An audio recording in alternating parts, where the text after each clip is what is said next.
Shabbat Shalom. I want to speak with you tonight about the coronavirus. The pandemic may never reach us, but as the disease inexorably marches on, it's wise for us to prepare. Part of our preparation includes what medical professionals insistently tell us. Don't cough or sneeze on others. Wash your hands thoroughly many times a day. It's a far better protective measure than masks. Avoid touching your face, especially if you haven't washed your hands. Stay at home if you're not feeling well. Don't prove your prowess by powering through pandemic. No one wants you around when you're ill. Do yourselves and especially your colleagues a favor and stay at home. And if you're not feeling well, you can stream our services. You don't have to be here personally. Of course, I'm not a medical professional and not qualified to give medical advice. I still get queasy at the sight of a needle. My 3 siblings are medical doctors. So when I received my honorary doctorate from our rabbinical seminary 5 years ago, I felt a measure of joy for my parents, especially my mother of blessed memory, who before she died could finally boast, all 4 of my children are doctors. I am qualified, however, to give religious advice. I don't like needles, but I don't mind needling people. It's what rabbis do. And it is emotional, spiritual, and religious guidance that we especially need during moments of crisis. Do not panic. When we are afraid, we end up doing things we later regret. The stock market is the surest sign that we are beginning to lose it. Stay calm. This week's Haftarah includes the 5th chapter of the first book of Kings. Early in that chapter, we read one of the great verses in all of the Bible. Vayiten Elohim chokhma lishlomo utvuna harbe meod verochav lev kechol asher al sefat hayam. And God endowed King Solomon with 3 gifts: chokhmah, intelligence, utvuna harbe meod, and with very much wisdom, and rochav lev, a heart as vast as the sands on the seashore. Intelligence, wisdom, and a good heart. It's what we especially need in times of crisis. And the Bible emphasizes the ascending order of importance. Solomon was granted intelligence, very much wisdom, and a huge amount of goodness as vast as all of the sands on the seashore. When we are anxious and afraid, we often act unintelligently, with little wisdom, and with pervasive cruelty. We act rashly. Over and over again, the Bible commands, al tirau, do not be afraid. Abraham, Isaac, Jacob, Moses, Joshua, David, all received this entreaty of encouragement. Do not be afraid. Evidence that even the best of us are filled with nervousnesses and anxieties and fears that can bring us down. We need chokhmah. We need intelligence now, raw brain power. We need to recruit and unleash the genius capacities of scientists, researchers, and infectious disease experts who will guide us on our containment policies and eventually develop a vaccine. Sooner or later, they'll find the cure. And it will be sooner if we empower them to do their job, unfettered by partisan political agendas. Needless to say, and it is astonishing that we need to say it in this, the third decade of the 21st century, we must embrace science. You can't pick and choose your own truth. Microbes don't care about your science denial. You can't reject facts when politically convenient and then expect that this very science that you rejected will rescue us from the alternative universe that you have constructed. Will alternative facts cure disease? I guarantee you that those peddling this theory of alternative reality will be the first to line up for vaccinations when scientists find a cure, which is, of course, based on the one and only true scientific fact.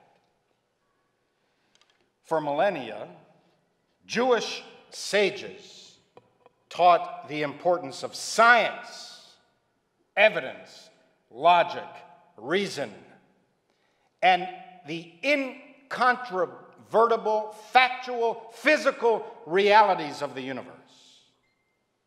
The age-old Jewish principle is, if science disproves a biblical verse, it is the science that prevails, and your interpretation of the biblical verse that is wrong. By and large, Jewish tradition rejected magical thinking. Do not pray for a miracle to stop an epidemic. Prayer is important, as I will explain in a few moments. But our sages emphasized, if you're sick, don't pray to God for intervention. Go to a doctor, stupid. If you don't want to spread measles, get your children vaccinated. Stupid. For thousands of years, our sages taught that the age of miracles is over. God intentionally withdrew from the world because it was the only way to empower human beings and to allow free will. If God regularly intervened in our daily affairs, human beings would be deprived of freedom, and we would never learn ourselves how to conquer disease. We also need tvunah, wisdom, discernment, judgment, an ability to integrate facts and to connect the dots. God granted Solomon a double share of wisdom, harbe meod, a lot of wisdom, because it is even more important than raw intelligence. Brilliance must be organized to be effective. Unorganized genius, intelligence without wisdom, is like beauty on a deserted island, full of potential, but with nowhere to go. We must harness our collective capacities and focus them on the mission at hand. Leadership is fundamental at these times. I felt a measure of relief that after weeks of coronavirus denial by the administration, it'll all be over by April when the weather warms. Americans should vacation in America. We have the best resorts here. The stock market is collapsing because investors are afraid of Democrats.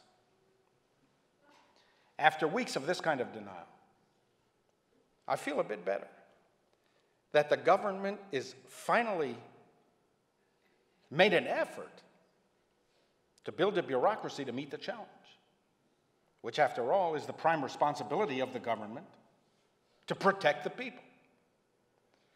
I still have my doubts. Vice President Pence, who was put in charge of the effort, is the same person that, when he was the governor of Indiana, resisted providing needles to drug addicts to slow the rate of HIV infection. and only partially relented after overwhelming pressure from the medical and political establishments. I still have my doubts. This administration views federal employees skeptically. Those who do not swear fealty to the president are viewed as disloyal, subversive, deep state traitors. We now see more clearly that career federal employees are the backbone of the systems that make things work in America. If you drain their budgets, purge their leadership, and force them out of government, you strip the United States of its capacity to deal with emergencies. While I still have doubts, nonetheless, I do have confidence in public health experts to explain to us in detail the science of the coronavirus and what measures we should be taking to protect ourselves. Even mindful that the administration has ordered federal officials to receive permission from the vice president before speaking to the American public. And finally, Rochav Lev.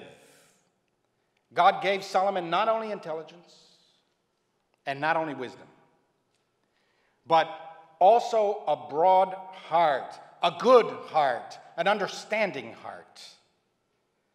Solomon had this attribute in the most abundance of all. Kachol asher al sefat hayam. It was the gift of a good heart that was so broad and so wide that it was as if it was like all the sands on the seashore. Practically limitless. Solomon was given the most of this quality because it's the first to go when human beings feel pressure. When individuals and whole societies panic, we must watch ourselves with the greatest of vigilance. We will trample on others, deprive them of their basic human rights, ignore them, be cruel and unsympathetic, not because we are fundamentally evil, but because we have cruelty inside of us, and when we fear, these passions are awakened. In moments of peril, we react with egotistical harshness. In that sense, each of us already carries the virus within us. It may lay dormant, even for years, but pressure us enough, and it will reemerge, flooding our system with feverish callousness, stripping us of compassion, friendship, and love. And it is at these moments that prayer is helpful. Prayer not to petition God for a miracle cure. Leave that to the miraculous God-given human capacity for reason, intelligence, and discernment. Rather, prayer to overcome our weaknesses and to give us strength. As the prophet Isaiah comforted the suffering people, Ish et re'ehu ya'azru, ule'achiv yomar chazak. May each person help the other, and may each say to his fellow, be strong, take courage. Give me strength, God, to do what I know to be right. Do not let me succumb to my baser impulses. Help me, God, not to lose my compassion for others, despite my fears. Dear God, prayed Rabbi Nachman of Breslov, teach me to search for the finer qualities in others, to recognize their immeasurable worth. Teach me to cultivate love for all of your children, for no one is without redeeming value. Let the good in me connect with the good in others until all the world is transformed through the compelling power of love.